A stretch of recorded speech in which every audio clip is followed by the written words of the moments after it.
Hi, my name is Justin. My name is Arnay. And this is our app, Ready, Set, Go. Back in June, when the track and field Olympic trials were going on, I was hanging out with Justin.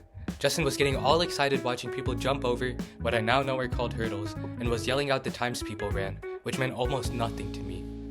And that's when it hit me. How can I educate people like Arnay about the rapidly growing sport of track and field? I'm a runner, so I understand what it means for someone to run a 400 meter in 45 seconds, but not everybody does.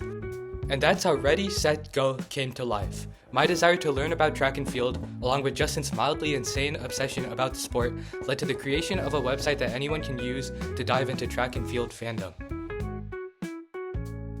The purpose of Ready, Set, Go is to aid new athletes and new watchers in engaging in the track and field community by providing helpful fun facts regarding statistics that may seem overwhelming or confusing at first. And our target audience includes new watchers, experienced watchers, and coaches and parents who simply want to build a strong community based around a love for track and field. To program Ready, Set, Go, we wanted to have this app be as simple and efficient as possible.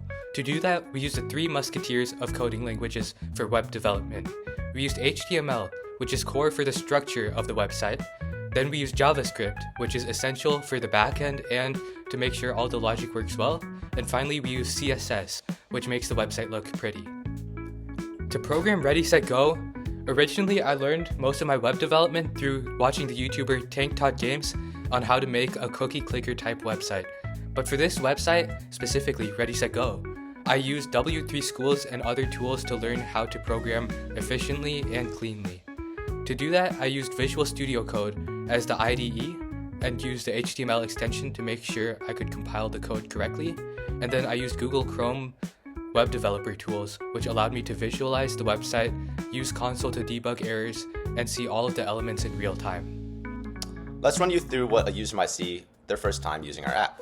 Let's say the user is watching the Olympic trials, the most recent one for that fact, and they just watched Sydney McLaughlin run her 400 meter hurdles in the astonishing time, world record time of 50.65. They could be curious, so they go to our app, input the time, the event, the gender, and press submit run, and they will do as we are doing, clicking through the flashcards, baseball cards, Pokemon cards, whatever you want to call them, of facts. Say they were watching the 2020 Tokyo Olympics and they just saw the gold medalist jump an astonishing 2.34. They'll do the same, press submit run, and click through the selection of facts we have given to them.